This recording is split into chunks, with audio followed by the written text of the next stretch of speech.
ಲಸವನ್ನು ಕಂಡುಹಿಡಿಯುವ ಸರಳ ವಿಧಾನ. ಇಲ್ಲಿ ಕೊಟ್ಟಿರುವಂಥ ಸಂಖ್ಯೆಯಲ್ಲಿ 12 ಮತ್ತು 16 ನೋಡುವುದಾದರೆ ಇವು ಎರಡು ಯಾವ ಮಗ್ಗಿಯಲ್ಲಿ ಯಾವ ಮಗ್ಗಿಯಲ್ಲಿ ಭಾಗುಕವನ್ನು ನೋಡೋದಾದ್ರೆ 2 ಮತ್ತು 4. ಅಂದ್ರೆ ಯಾವುದು ಇದರಲ್ಲಿ ದೊಡ್ಡದಿಂದ ಭಾಗುತ್ತೋ ಆ ಸಂಖ್ಯೆಯನ್ನು ತಗೋಬೇಕು. ಅಂದ್ರೆ 4ರಲ್ಲಿ 4 ಯಾವುದರ ಒಂದು ಸಂಖ್ಯೆಯನ್ನು ಭಾಗಿಸೋದು 12 ಅಥವಾ 16. ಈಗ 12 ಅಥವಾ 16 ಭಾಗಿಸೋದ್ರೆ ನಾನು ಈಗ ಏನು ಮಾಡ್ತೀನಿ, 16 ಭಾಗಿಸೋದು. 4 ಎಷ್ಟಲೇ 16, 4 4 16 ನೋಡಿರಿ. 12 4 48 ಅಂದರೆ ಲಸ 48.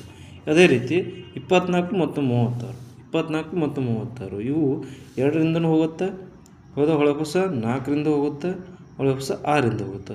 ದೊಡ್ಡ ಸಂಖ್ಯೆ ಯಾವುದು ಅಂದರೆ ಇನ್ನೊಂದು 12ರಿಂದನೂ ಹೋಗುತ್ತೆ. ಹಂಗಾರೆ ದೊಡ್ಡ ಸಂಖ್ಯೆ ಯಾವುದು 12.